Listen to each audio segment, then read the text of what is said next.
मणिपुर के कई इलाकों में केंद्र सरकार द्वारा फिर से अफस्पा कानून लागू करने का विरोध शुरू हो गया है। सोमवार को इस फैसले के विरोध में हजारों की तादाद में महिलाओं ने विरोध मार्च निकाला। महिलाएं विरोध मार्च निकालते हुए इम्फाल स्थित सचिवालय जाना चाहती थीं, लेकिन सुरक्षा बलों ने उन्हें रास्ते में ही रोक दिया।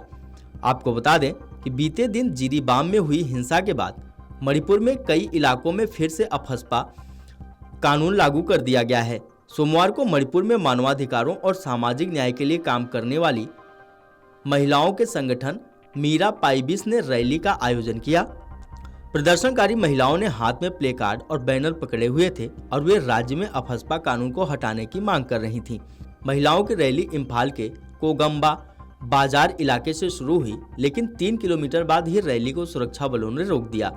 इसके बाद प्रदर्शनकारी वापस कोगम्बा बाजार पहुंचे और वहां एक सभा का आयोजन किया। संगठन की कार्यकर्ता बबीना माइबम ने मीडिया से बात करते हुए कहा कि मूल निवासियों के खिलाफ हो रहे शोषण के खिलाफ हम प्रदर्शन कर रहे हैं। हम अन्यायपूर्ण और निर्दयी अफस्पा कानून को फिर से राज्य में लागू नहीं होने दे सकते। फर्जी मुठभेड़ के कई मामले अभी भी सुप्रीम कोर्ट में लंबित हैं। अब राज्य के 6 पुलिस थानों में फिर से अफस्पा कानून लागू कर केंद्र सरकार राज्य के लोगों की परेशानी को सिर्फ बढ़ाना चाहती है। अफस्पा कानून के तहत सुरक्षा बलों को अतिरिक्त अधिकार मिल जाते हैं, जिनमें कहीं भी तलाशी लेने, गिरफ्तार करने और जरूरत पड़ने पर फायरिंग करने जैसे अधिकार शामिल हैं। केंद्र सरकार ने बीते दिनों जिरीबाम जिले में हिंसा के बाद जिरीबाम समेत इम्फाल पश्चिम के सेकमई और लामसांग, इम्फाल पूर्व के लामलाई, कांगपोकपी जिले के लाई माखोम और विष्णुपुर जिले के मोइरंग पुलिस थानों में अफस्पा कानून फिर से लागू कर दिया है। मणिपुर सरकार ने 9 जिलों में मोबाइल इंटरनेट सेवाओं पर प्रतिबंध को 27 नवंबर तक 2 दिनों के लिए बढ़ा दिया।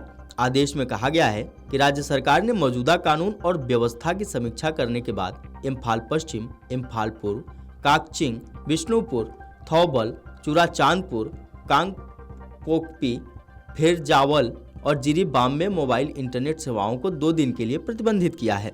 मणिपुर पुलिस के जिरीबाम के प्रभारी अधिकारी सागापम इबोटोम्बी सिंह का इस्तीफा स्वीकार कर लिया है, जिन्होंने कुछ दिन पहले अपनी नौकरी छोड़ने की मांग की थी। जिरीबाम में ही 11 नवंबर को 3 महिलाओं और 3 बच्चों के अपहरण और उसके बाद उनकी हत्या के बाद हिंसक विरोध प्रदर्शन शुरू हुए थे। इबोटोम्बी सिंह ने 14 नवंबर को जिरीबाम पुलिस स्टेशन से इम्फाल पूर्वी जिले के मणिपुर पुलिस प्रशिक्षण अकादमी में स्थानांतरित किए जाने के एक दिन बाद अपना इस्तीफा दे दिया। उन्होंने सेवा छोड़ने के कारणों के रूप में कहा कि मेरे परिवार की अपरिहार्य परिस्थितियों और अन्य कारणों का हवाला दिया।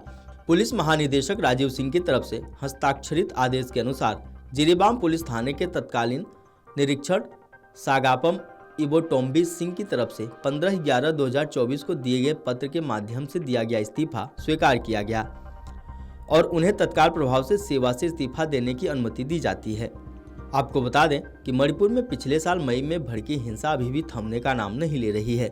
हाल ही में कई मंत्रियों और विधायकों के घर फूंक दिए गए, जिसके चलते यहाँ के लोग डर के साए में जी रहे हैं। लेकिन पुलिस लगातार कड़ी कार्रवाई कर रही है। उसने इम्फाल घाटी में 16 नवंबर को विधायकों के आवासों को नुकसान पहुंचाने के आरोप में 7 और लोगों को गिरफ्तार किया। ये गिरफ्तारियां पिछले 2 दिनों में की गईं।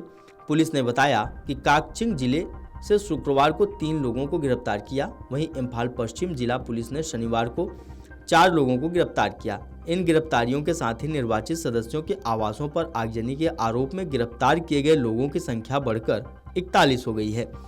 मणिपुर के मुख्यमंत्री एन बीरेन सिंह ने शुक्रवार को कहा था, 16 नवंबर को विरोध प्रदर्शन के दौरान मंत्रियों और विधायकों की संपत्ति लूटने में शामिल संदिग्धों की पहचान कर ली गई है और कानूनी कार्रवाई शुरू की गई। उन्होंने आगे कहा था, लोकतांत्रिक आंदोलनों के नाम पर कुछ गिरोहों ने मंत्रियों और विधायकों के आवास लूट लिए और जला दिए। सीसीटीवी के माध्यम से संदिग्धों की पहचान की गई है और उचित कानूनी कार्रवाई शुरू की गई है। मुझे सार्वजनिक रूप से यह कहते हुए शर्म आती है कि मणिपुर में ऐसी चीजें हो रही हैं। वीडियो डेस्क अमरउजाला.com। अगर आप ये वीडियो YouTube पर देख रहे हैं तो हमारे चैनल को सब्सक्राइब कर बेल आइकन दबाएं और Facebook पर देख रहे हैं तो हमारे पेज को लाइक करें। 8 मिलियन प्लस सब्सक्राइबर, आपके इस भरोसे के लिए बहुत धन्यवाद।